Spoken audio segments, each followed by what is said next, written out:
Rob, we've been meeting on his trips in and out of Lamo when he's been going to Zangskar, and we're really glad that you agreed to do this talk for us, and I'm really glad that he agreed to do it today so that I could be here. So thank you. And Rob was just telling me he came to Ladakh for the first time in 1983. Great, very happy. Thank you. Thank you. Forward to Thank your you. talk. It's great. I want to first of all acknowledge that publication of this big, fat, heavy book with more than 550 photographs, most of them my own, was made possible by a grant from my university, which and my department, the Elizabeth Warnock Fund from Northwestern University, the Department of Art and Art History. And I've also have to give so many thanks to a number of people, both the publisher Aditya Goel in Delhi. It was published in Delhi, very fine printing as far as I'm concerned, and an extraordinary graphic designer, book designer named Ritu Toba.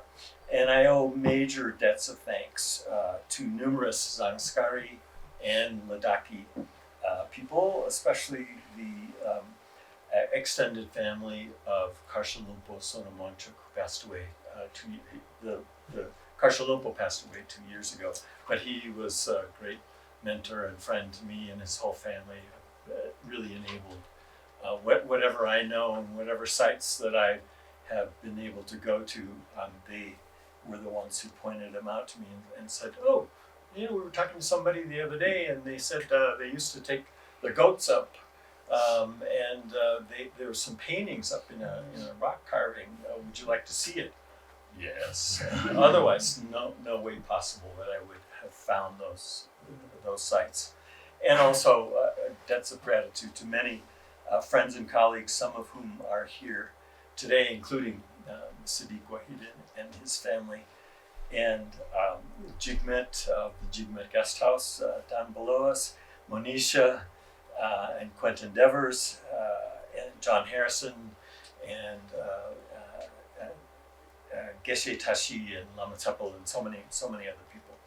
I wanted to start by giving you a sense of what I was, and let's see, there we go.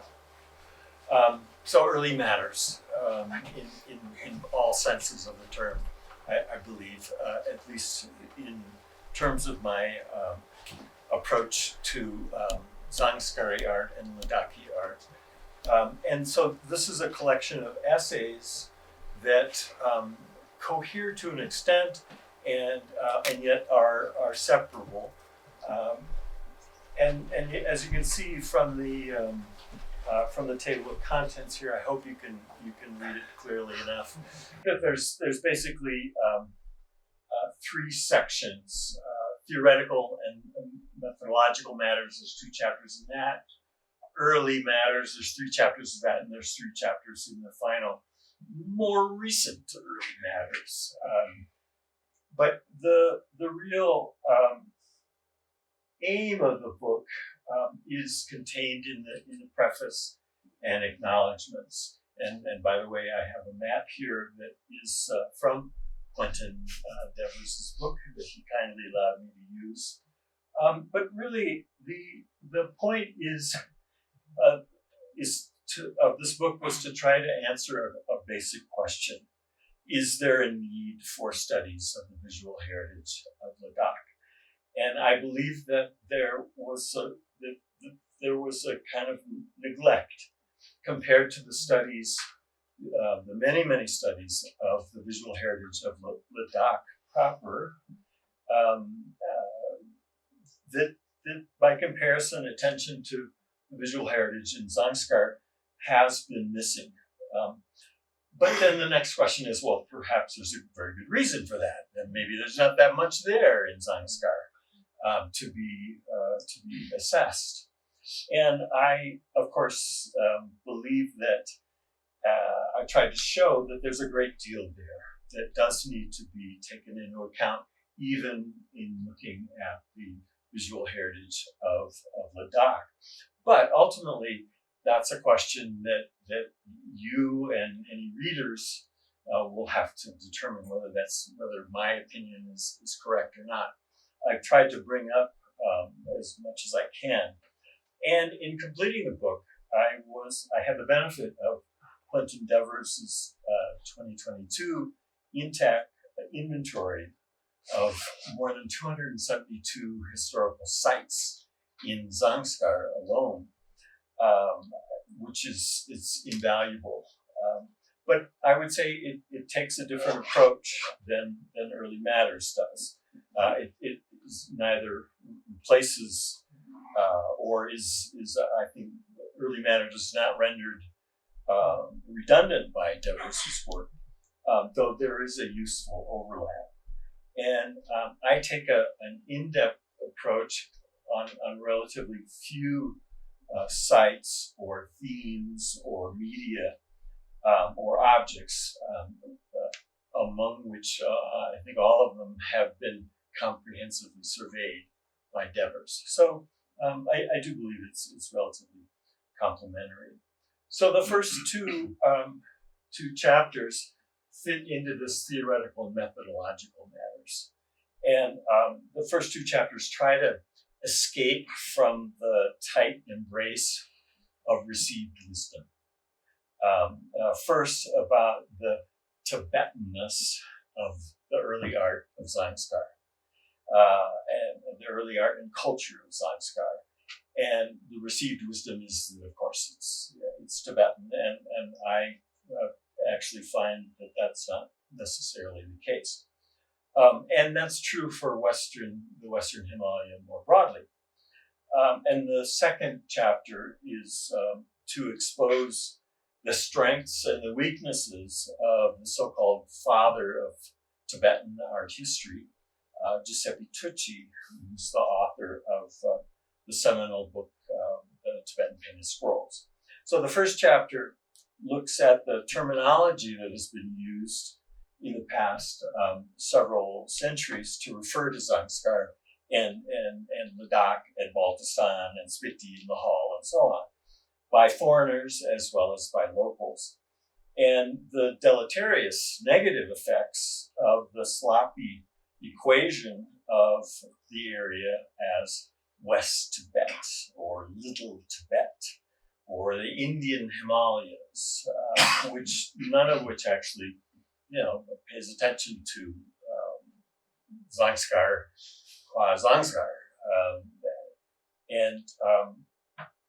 and I think the terminology matters. Language shapes thought, and consciously or unconsciously, if we say this is Little Tibet, well, okay, so we need to study Tibet. But if we want to look at what's actually there without the presumption that it is, of course, Tibet, then we get a different picture. Now, I have discussed this at the India International Center in Delhi, where I know some of you in the audience have already heard it. So I'm not going to dwell into too many details on that aspect here. But in some ways, I think it's one of the most important and controversial potential contributions of Early Matters, is to get out of the straitjacket of thinking that early art in early culture in Zangskar and Ladakh is automatically Tibetan. Now, if there's time at the end, I can elaborate more on this topic. The second chapter, and by the way, I include in this first chapter, which is quite long, a number of photographs, early maps that try and talk about Leh as Middle Tibet and Baltistan as Little Tibet. There's no consistency in the way that foreigners have looked at these regions. It changes and it's erratic, but there is a consistency to equate it with Tibet in some way as just a part of Tibet, or that even the fauna and the flora are somehow Tibetan. And the climate is Tibetan, and the mountains are Tibetan, and the trees are Tibetan. And this needs to be resisted by academics as well as by everyday people. Of course, in the last several hundred years, there's been a very tight connection between Tibet and these areas. There's no question about that. But it's not the same. Now, with Tucci, he's in the second chapter. His linguistic, his textual, his religious and historical prowess was legendary and is legendary. And I cite his considered judgments many times throughout early matters. But he was not a trained art historian. And I'm not saying I am, so therefore I know everything by any means. But I do recognize that, and you might want to recognize that I'm not a historian, I'm a historian of art. And so this is sort of my area.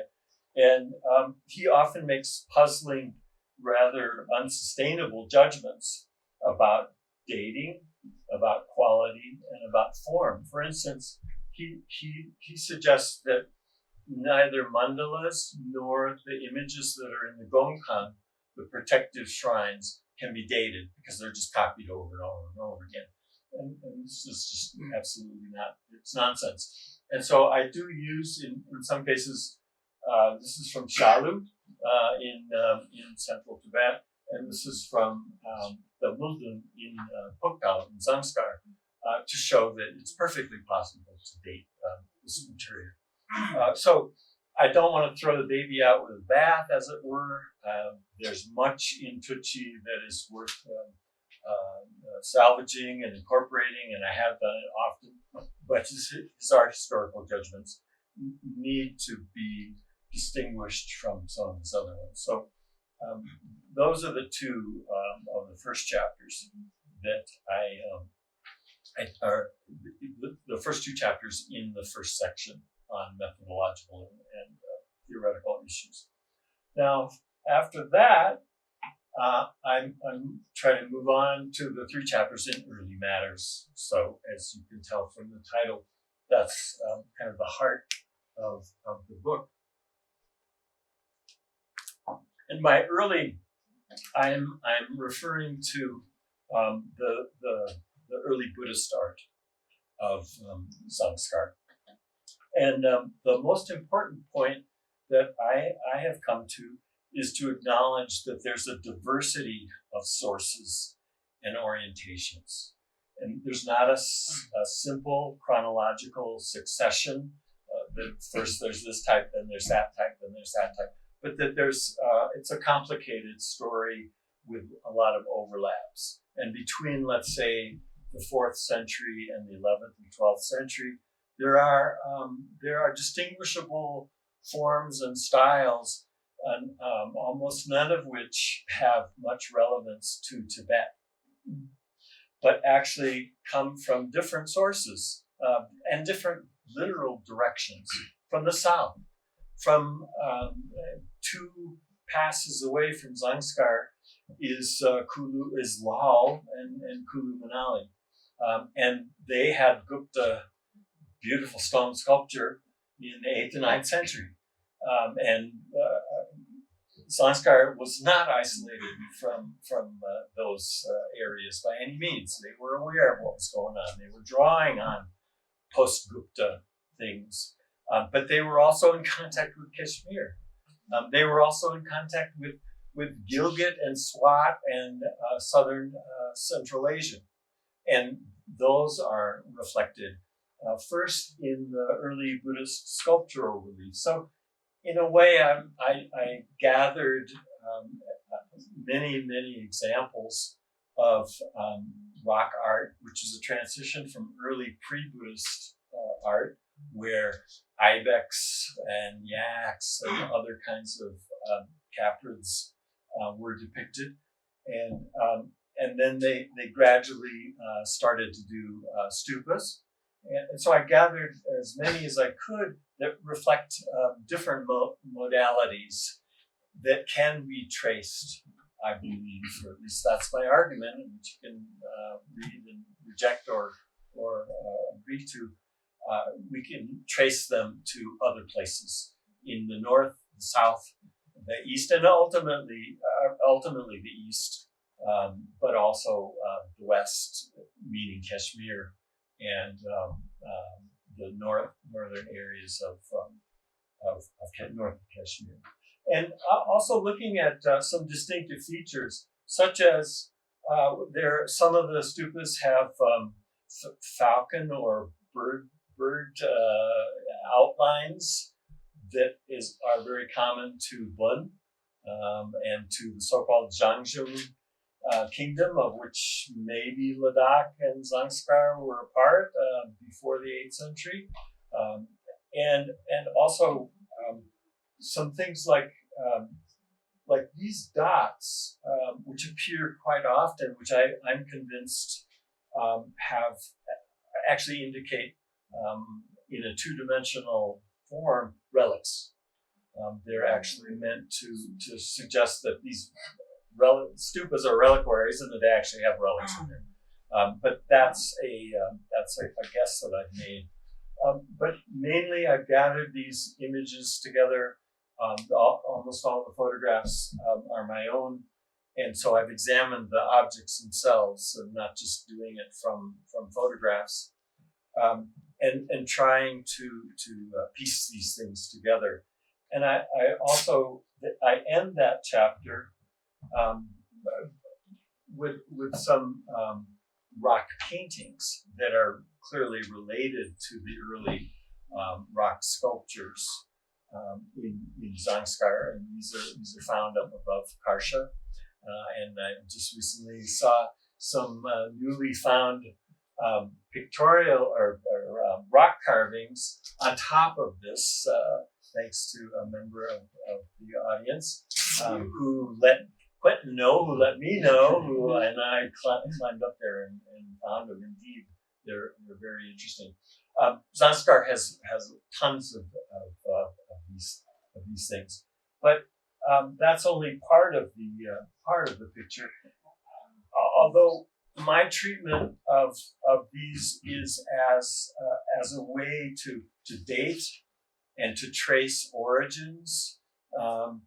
I also want to at least acknowledge that for the artists, or sometimes we can even begin to actually think of these as art, not just as religion. I mean, not that that's only, but of course they have religious value, and for me they have historical value, but they also have beautiful aesthetic value. And this was a sculpture that Quentin alerted me to in Ramallah, a small village in Zangskar that is it's unbelievable. There's it's very hard to see with the without a even more darker scenery, but there's a monkey here. I mean, this is an extremely elaborate chorten with or stupa with apsarases surrounding it, and extremely elaborate. Also using the dots, but not merely that. So that sometimes the art is actually art, and clearly artists are being creative and being innovative and elaborating, ornamenting, mainly out of religious conviction, but nevertheless they're producing what, by any standard, I believe, should be considered art, and not just artifacts, if you will. So I wanted to just acknowledge that for the most part, my analysis of these chortens is for dating and orientation and source, but we should take a broader approach at times. Now, the next chapter does the same sort of, takes the same sort of approach, but with early figural art, basically from 4th to 11th and 12th century. And here I have attempted to to divide them into 7 different categories that I think are a helpful way, instead of calling them Indo-Tibetan art, instead of calling them early Tibetan art, instead of calling them Tibetan art and Zangskar, all of which are typical nomenclature for this. I think we can see that there are affiliations, just as there are with early inscriptions, with Kushana art and Kushana trade and polity. We can also see very strongly what I would call post-Gupta. I'm sorry, some of you are not able to see this at all. From the 5th to the 10th century. And there, again, there's an overlap. It's not just a succession of one to the other. But then there's the Trans-Himalayan Gilgit-Baltistan Kashmiri connection. There's a purer Kashmiri modality that is in Tibetan known as the Kache mode that was transplanted here, but was also in part transplanted by Kashmiri artists who came here. It wasn't just Rinchen Zangpo who went to Kashmir and brought, he supposedly brought artists back, but there were also actually Kashmiri artists that traveled through here. We know from Alchi that there are Proto-Sharda inscriptions underneath the paintings, and the longest chapter in the book is about a particular site in behind Zangla, one of the capitals of Zangskar, called Malakarte, that I believe was done by Zangskar, Kashmiri painters on their way farther east, all the way to Guge. But they were traveling back and forth along. It's much shorter. Sojila is a bad way to get to West Tibet from Kashmir. It's a much longer way. Sojila and then to Paramla, to Spiti, that's a brutal pass. Those of you who've done it, I've done it both ways a few times. It's much easier to go through Zangskar, through the so-called secret path from Suru Valley, from Warwan, Suru Valley to Baralachala. Boom, you're in Chandratal. Much easier. Anyway, they were there. I think we can find traces of those artists. And then Zangskaris were not prohibited from going to Bihar, to Bodh Gaya, as they do now. And art and artists were coming up from that area into Zangskar in early periods. They were also affecting Central Tibetan art, so that by the 11th and 12th century, you are getting Central Tibetan artists coming into Zangskar and Ladakh and bringing with them artistic styles that are closely connected to Central Tibet, Bihar, Bodh Gaya, Nalanda, Rajgir, and also from Nepal. And those are distinguishable and quite apparent from the pre-12th century surviving examples in Zangskar. So these 7, and the last one is a kind of very difficult to sort out modality that mixes these things. So when artists are inspired by other artists and other art, and it's not like they're influenced, which is some sort of robotic, I am being influenced by. No, they say, God damn, I like that. I'm doing it. I can use that for my own purposes. And so they choose, they pick and choose what they are inspired by, and they put it together. Sometimes not in a, like I'm not going to copy the whole thing. I'm going to integrate pieces of it into my own mode. And sometimes there's more than one. So there is a sort of seventh local mixtures of interpretive melanges of the visual idiom that are hard to say that's an artist from such and such a place, but rather a mixture. And I think that needs to be acknowledged. And so in this chapter, I try to bring in. I also each of these has corresponding modalities in Ladakh up north too. So I do bring in. I do some comparisons of the art. Like this is a Che, not very far from here, right now, and then try to bring in examples of surviving central Bodh Gaya type art that was produced in central Tibet, that served as models for existing art in Zangskar, both at Zangla and in Karsha at Karsha Chujikda. And then I also I've been studying the art in Orissa, as you see here, opportunities in Kashmir, thanks to Sadiq and his family, and also in Padum. This happens to be Pala from Bihar, though it's now in Zurich, and art still in situ. This is of course the famous Changspa, beautiful sculpture, and so I'm trying to bring in sources and do visual comparisons with objects from the broader Buddhist world that I think I'm pretty convinced that Zangskar was connected to.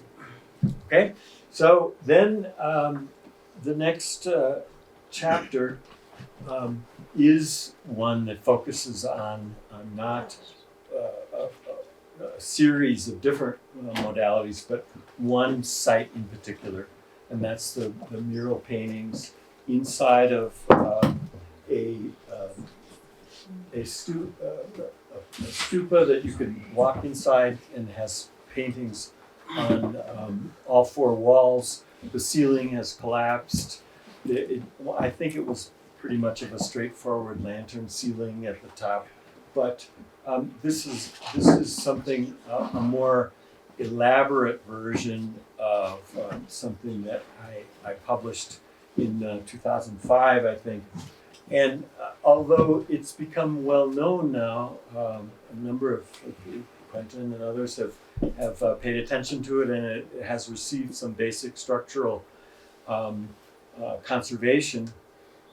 I don't think I felt like it hadn't been treated to a full degree, and so this longest chapter in the book it's full-on iconography, and both the 3 family and the 5 family, and I won't go into the details here, but if you're interested in what this does is document a particular stage in the development of the esoteric or tantric Buddhism, which now you see in its late phase everywhere. Demchok, Vajrabhairava, Chakrasamara, Hevajra, all of this, the late Tantra. This site documents a transition towards that, and it's very hard to trace it because the text kept being updated and made more relevant to the latest form of Tantra. But this is transitional between the 3 family and the 5 family. So if you know the Panchatathagatas, that's the 5 family that is most common now. But this actually has an order of both the 3 family and the 5 family. So it's a little bit of an esoteric theme, but I think it's extremely important, not just for the tracing Zangskar art, but for tracing the development of esoteric Buddhism in India, in Kashmir, in China, and in Japan. So Shingon art, it's very relevant to that. So it's also a very peculiar style, and you can see this is the one that's on the cover of the book. Which I you probably saw the advertisement for it. I think it's really it also, because it's there are some really texts, the Chitra Sutra and the Rajastarangini and the Vishnu Dharmotra talk about Kashmiri artists, and they classify them as in different modes. There are the court artists who are the top, and then there are sort of provincial artists, and then there are very sort of rural types. And I believe that these should be thought of as provincial artists who were seeking patronage and coming to Zangskar in order to do that. And we're welcomed there, and we're actually very creative in. This is a very small shrine, and they did very innovative things in order to pack in as much as possible within a small area. So this is not to denigrate them by calling them provincial. They were still very sophisticated artists, but you can see how stylized the wasp waists of the females, and there are some very typical mannerisms that are repeated again and again and again. So it's not that they use stencils, but they use stencils in their mind. They had a particular way of depicting, but it's standard. The Saptaratna are depicted in the Astamangala. The seven treasures of the Chakravartin are depicted there, and the eight auspicious objects. So these were already circulating in, so then the third section is on more recent matters, and it too has 3 chapters. And one chapter looks at two different sets of Mahasiddhas, Druptop. The 84 and the 85 Mahasiddhas, one done in a very painterly style, and one done in a very linear style, just 5 or 6 kilometers apart from each other. It's really one is in the Tungri nunnery now, and the other one is in the Manda village, and these are narratives. And how many of you have been to Hemis? Everybody's been to Hemis. 84 Mahasiddhas, in the courtyard. These are the same, and the ones that are in the courtyard are painted now, but they're stone carvings, and they have the names of the Mahasiddhas underneath it, and so do these. And in order to make the images, the very thin, low relief, but I've had an artist enhance them, trace so that you can see them a lot better. And they're the standard Mahasiddhas. The same. This is an example from the Hemis set. But what is quite extraordinary about them, in one of the sets there are 4 women Mahasiddhas. They're female teachers. In the other set, they're only male. But this one includes the female, and actually it's the same goddess or Mahasiddha that's at Hemis is depicted here. But what's truly extraordinary about this set is that not only are the names given, there she is again, but they're numbered. So there's a number, and in this case, it's 7 and 8, and it's not in the Pradakshina. You would expect it to be.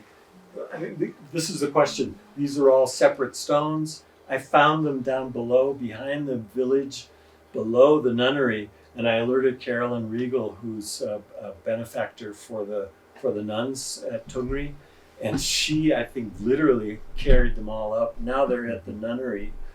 But my question was, of course, how were they arranged? I found 55 of them still existing, which is not bad, and they're all numbered. So, and the numbers don't exactly correspond to the textual version that survives today, which means that there were probably slightly different numerical versions that were circulating.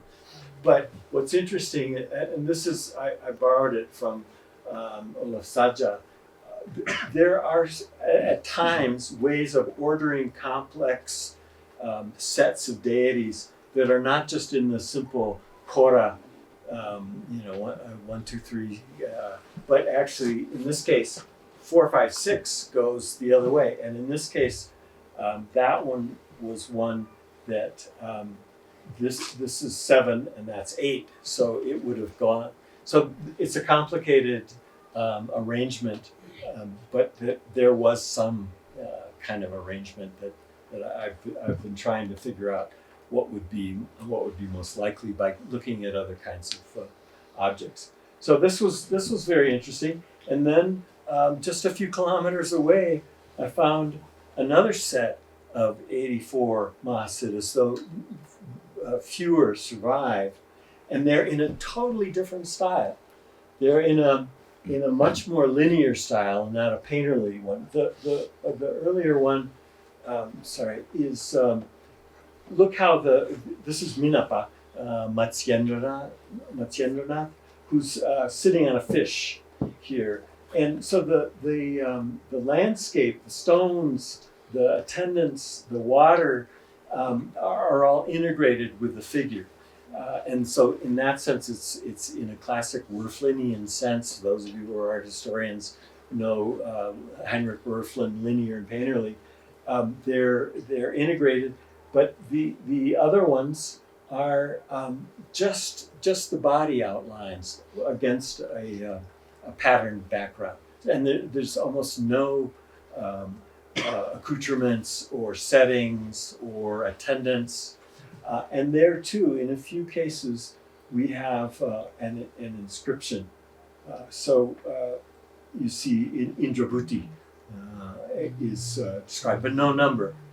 So in Zangskar, what a range of artists and modalities of form within the same locale over several centuries. So it's sort of interesting. In fact, I found a number of sets of Mahasiddhas in Zangskar, which is really appealing to me because I've been working on them for some time. And because of the importance of the Drukpa lineage in Zangskar and in Hemis, the connection with the Hemis set is, I think, is probably relatively meaningful. This is the depiction of the Hemis set, and all of these Mahasiddhas are there. And I've also, whenever possible, I've included old photographs, including some from the 19th century of Hemis.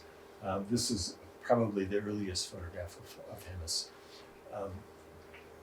as well as some later ones. But you see you can just see the Mahasiddhas behind the dancers there. And I've been able to identify both, including the present numbers set, as well as the Abhayadatta and the Vajrasana. There's two different sets of existing orders of the Mahasiddhas, and they correspond definitely. They feature there. All right, and then as I mentioned, Karshalompo, in a sense, this chapter is about not two sets of the same theme, but rather about the work of a single very learned and very reverent person, a man who was inherited the Lompo position, and that meant that he also inherited the Churchill Chapel in Karsha, and has spent a great deal of his life preserving that and writing histories of it. So I've published a couple of articles. One article with Melissa Karen and a later one by myself on the finds that he made as he restored or took apart, falling apart Chortens that included tsatsa from Kashmir and scraps of paintings from Tibet. And I was fortunate enough to be there at times when they were still above ground. All of these have now been there's a sakang that he built to insert all of these traces of relics. So none of them have been taken away from Karsha, but he did do a lot of renovation, including of this is what it looked like early on, and this is what it looks like today. He was convinced not to use cement, but to use mostly natural. And of course it needs repair all the time. This is the mandala that's up inside the inner, it's a passageway, stupa, or Kankani Chorten. And Kankani was a big mystery. What did this mean? Everybody called it the Kankani Chorten in Ladakh, but nobody knew what it meant. Karsha Lumpo said, oh, well, Akshobhya, who's at the center of all these mandalas, it's part of the Akshobhya mandala, Kankani Kankani, Om Kankani Kankani. And sure enough, in so many of the Kankani Chorten, the Akshobhya Dharani is actually painted in there. And so he knew what it meant, Franca and all of us until he didn't know what it meant. It's an extraordinary and perhaps even earlier site that preserves a central, what I believe are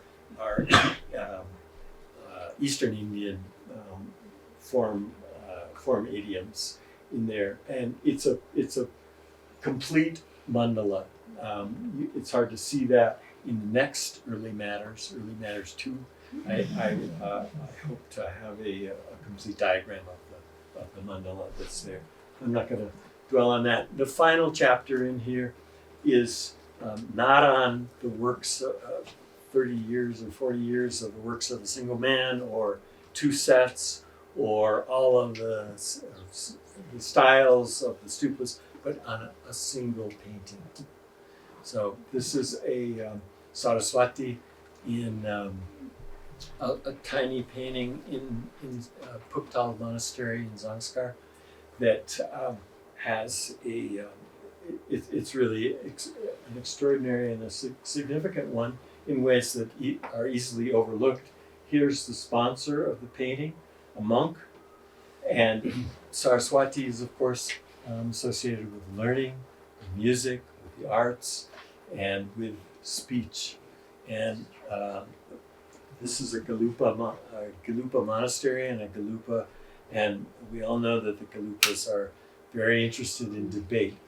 Why would a monk revere Saraswati? Well, success in debate is the avenue to success in a reverent Buddhist modality, but also for advancement in the hierarchy of.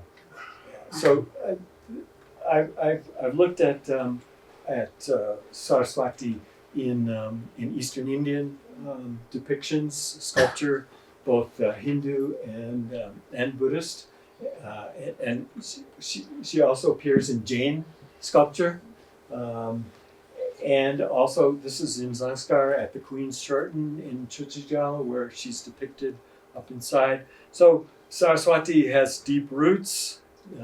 Obviously, there's a river named after her, a river of sound, like music itself.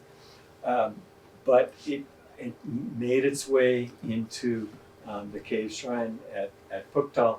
And this is a very rare set of 6, the lives of the 6 Panchen Lama who's shown getting the, he has a vision of Saraswati. So already in central Tibet, in Gelupa circles, Saraswati is very important, and sometimes paired with Manjushri. But it has a long history that is worthwhile paying attention to.